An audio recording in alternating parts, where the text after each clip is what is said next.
Baik, kita lihat dari soal nomor 1. Kata soal, sebuah pesawat terbang dari kota A ke timur menuju kota B sejauh 800 km, kemudian ke utara menuju kota C sejauh 800 km, dan terakhir ke barat menuju kota D sejauh 200 km. Besar perpindahan dan gambar vektor perpindahan dari kota A ke kota D yang benar adalah, kalau kita gambarkan dari A ke B ini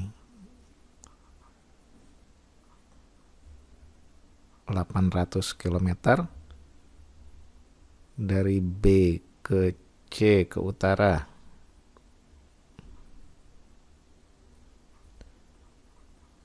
sejauh 800 km, kemudian ke barat ke D 200 km.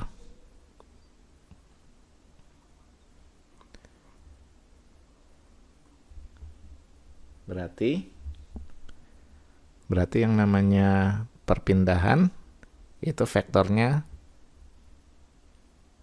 berpangkal di awal, berakhir di ujung. Berarti kalau kita gambarkan, pangkalnya di A, ujungnya di D. Ini adalah vektor perpindahannya, yang berarti besarnya kalau kita lihat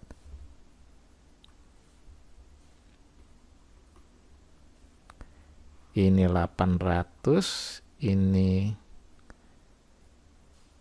800 dikurang 200 sama dengan 600, berarti besar perpindahannya sama dengan 1000 berdasarkan hukum Pythagoras. Berarti jawabannya yang A ya.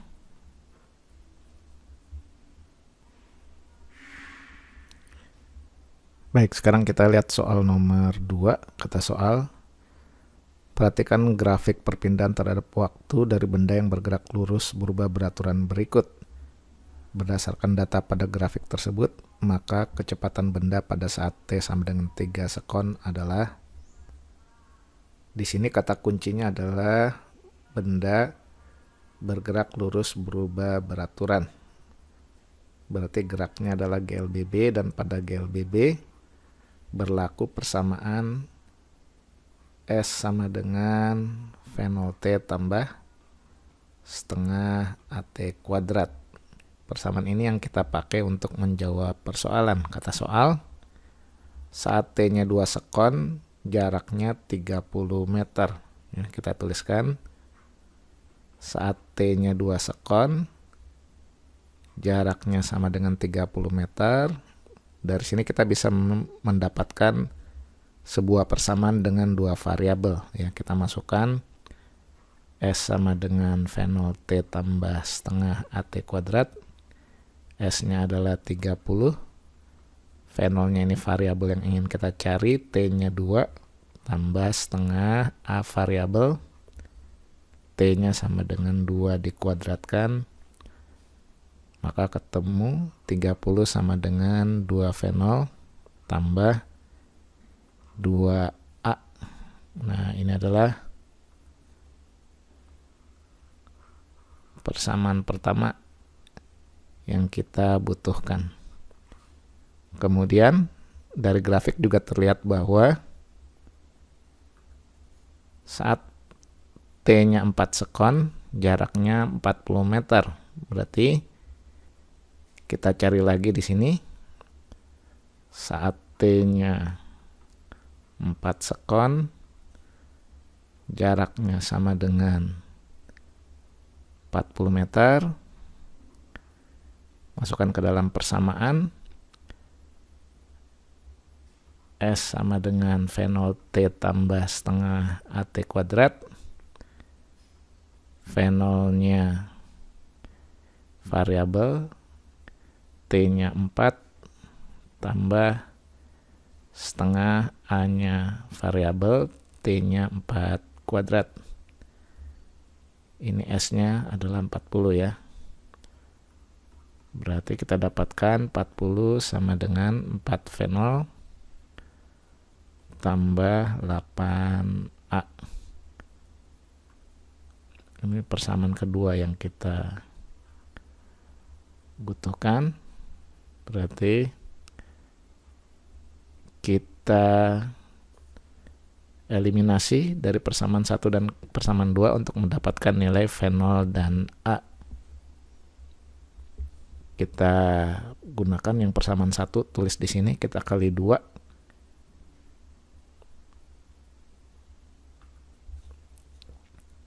(60) sama dengan 4 V0 tambah 4A. Yang persamaan 1 kita kali 2. Ini kita kurangkan, kita dapatkan min 20 sama dengan 4A. Dari sini kita dapatkan A sama dengan min 5 meter per sekon kuadrat. Berarti geraknya diperlambat ya, terjadi perlambatan karena A-nya bernilai minus.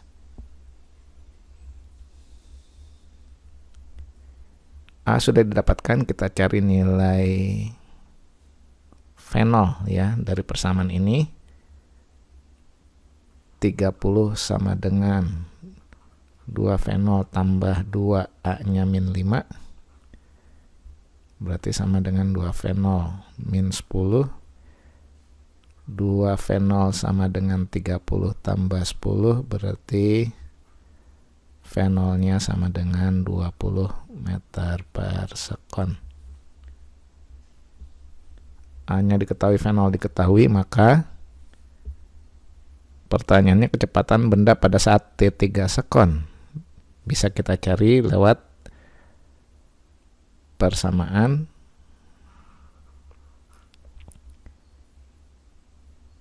VT sama dengan V0 plus A sama dengan V0 plus AT, 20 plus A-nya adalah min 5 kali T-nya 3. Berarti sama dengan 5 meter per sekon. Berarti jawabannya yang A.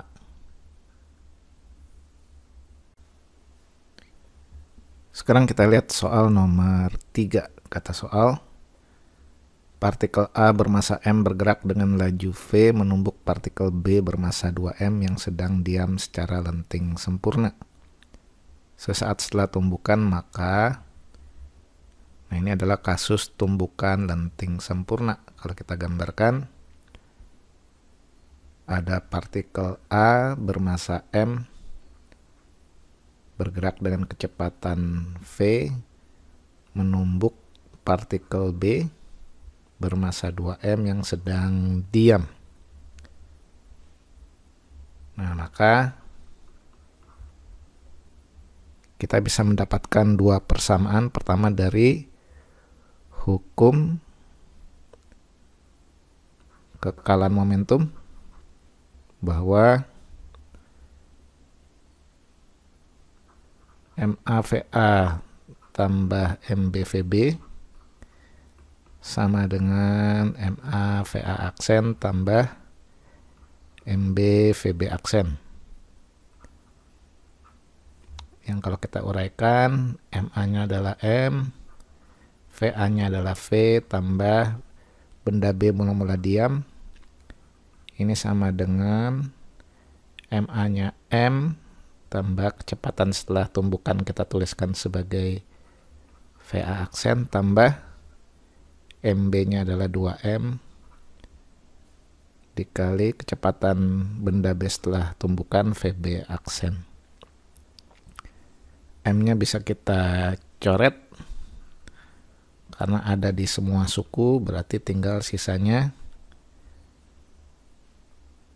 V sama dengan VA aksen tambah 2 VB aksen. Nah, ini adalah persamaan pertama yang kita butuhkan untuk menjawab persoalan.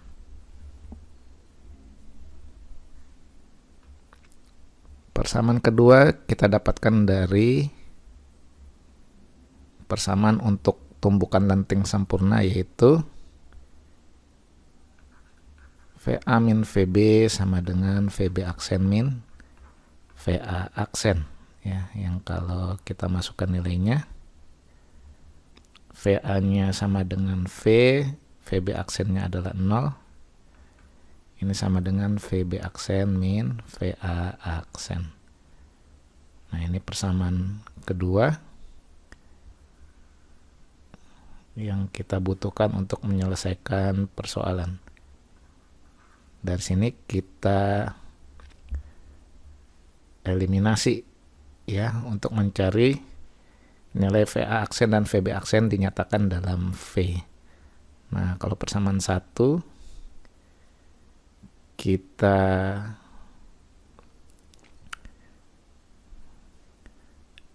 eliminasikan ke persamaan 2, maka kita dapatkan kan persamaan 2-nya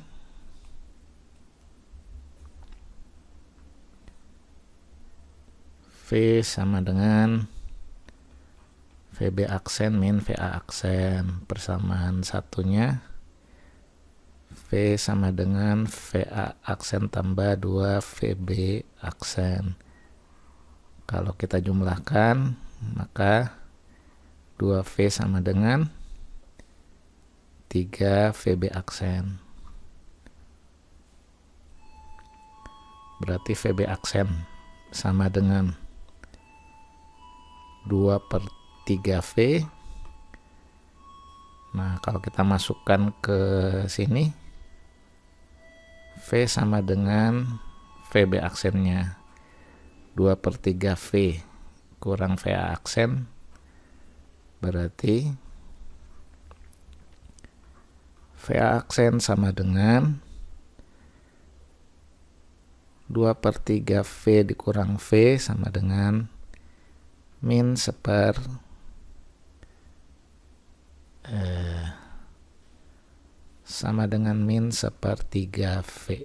ya.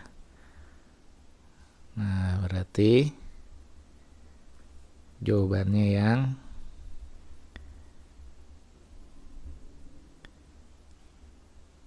C ya, benda A bergerak ke kiri dengan laju V/3 ke kiri karena dia minus ini menunjukkan dia bergeraknya ke kiri. Benda B bergerak ke kanan dengan laju 2/3V sesuai dengan ini, plus berarti bergeraknya ke kanan. Nah, nomor 3 jawabannya yang C.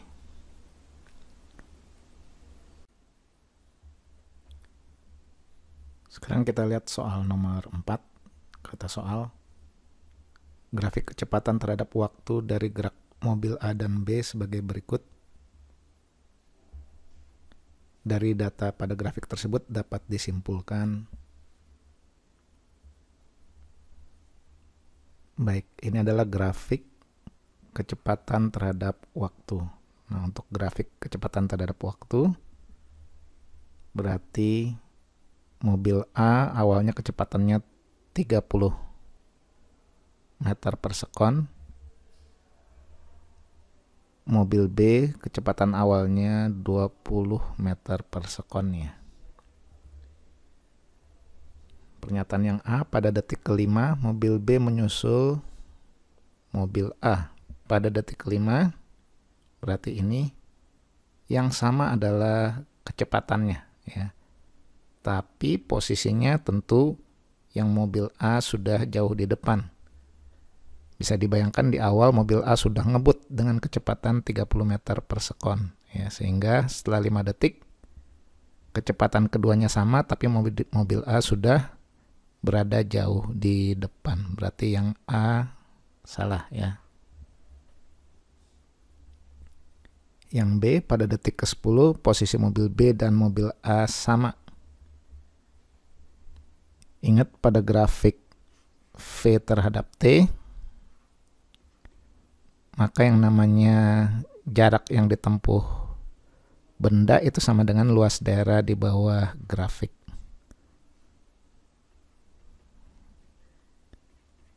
Maka untuk mencari berapa jarak yang ditempuh mobil A dan B setelah 10 detik berarti sama dengan mencari luas daerah di bawah grafik. Nah, ini di 10 detik mobil B jarak yang ditempuh sama dengan luas persegi panjang ini. Yang kalau kita lihat akan sama dengan luas daerah yang ditampilkan grafik A. Nah, kalau pada mobil A, kita lihat kalau segitiga ini kita pindahkan ke sini, ini akan tepat menutupi segitiga yang kecil ini, yang menunjukkan bahwa luas trapesium yang dibentuk grafik A ini akan sama dengan luas persegi panjang yang dibentuk grafik B. Nah, karena luasnya sama berarti jarak yang ditempuh sama. Berarti jawaban yang B betul ya. Nah, karena B sudah betul, yang C, D, dan E tidak perlu kita cari. Kita lihat soal nomor 5. Kata soal, gear depan dan gear belakang sepeda jumlah giginya masing-masing 54 dan 18. Keduanya dihubungkan dengan rantai. Ukuran jejari roda belakang 70 cm. Jika putaran gear depan 30 rpm dan pi sama dengan 22/7, maka laju linear pada tepi roda belakang adalah. Baik, kalau kita gambarkan, ini ada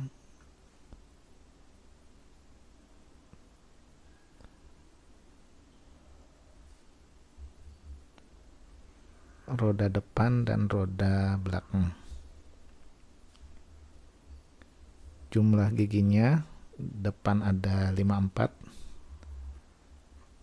Ini roda depan, ini roda belakang. Jumlah gigi depan 54, jumlah gigi belakang 18. Keduanya dihubungkan dengan rantai.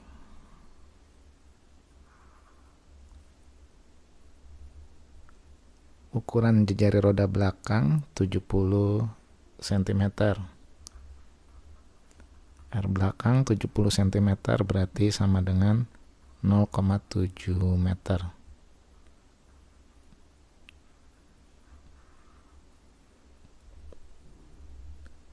Jika putaran gear depan 30 rpm,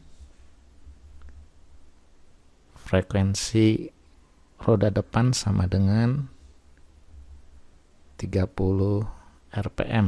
Rotasi per menit berarti sama dengan setengah rotasi per detik, berarti setengah hertz ya.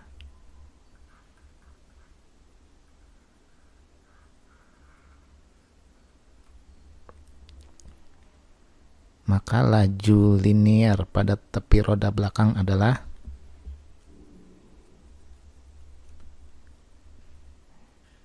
di sini perbandingan antara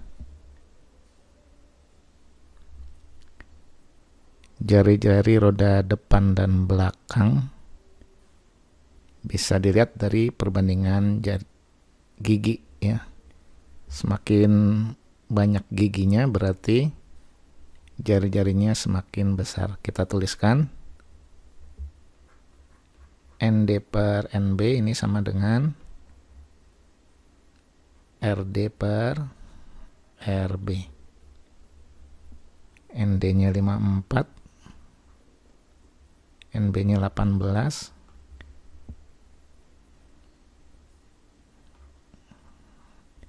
RD per RB-nya 0,7. Berarti RD-nya sama dengan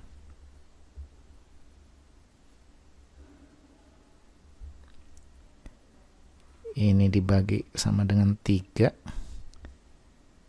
Berarti 3 kali 0,7 sama dengan 2,1 ya. Meter.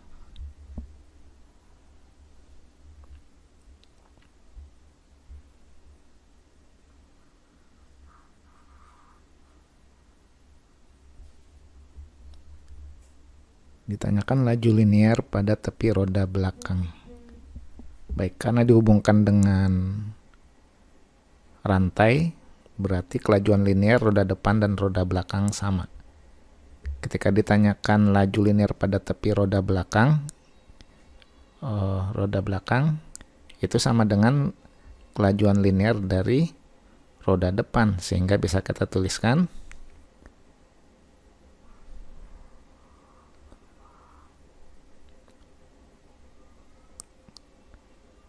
laju linear roda belakang ini sama dengan laju linear roda depan. Nah, padahal laju linear roda depan ini sama dengan kecepatan sudut roda depan kali jari-jari roda depan. Nah, ini sama dengan omega itu sama dengan 2pi kali F kali R depan. Ya. Nah, ini kita masukkan nilainya. 2 kali 22 per 7. F-nya adalah setengah. Dikali RD-nya adalah 2,1. Ini bisa dicoret-coret. Ini 7 bisa dicoret. Ini sama dengan 0,3. Berarti 0,3 kali 22 sama dengan 6,6 meter per sekon. Berarti jawabannya yang E.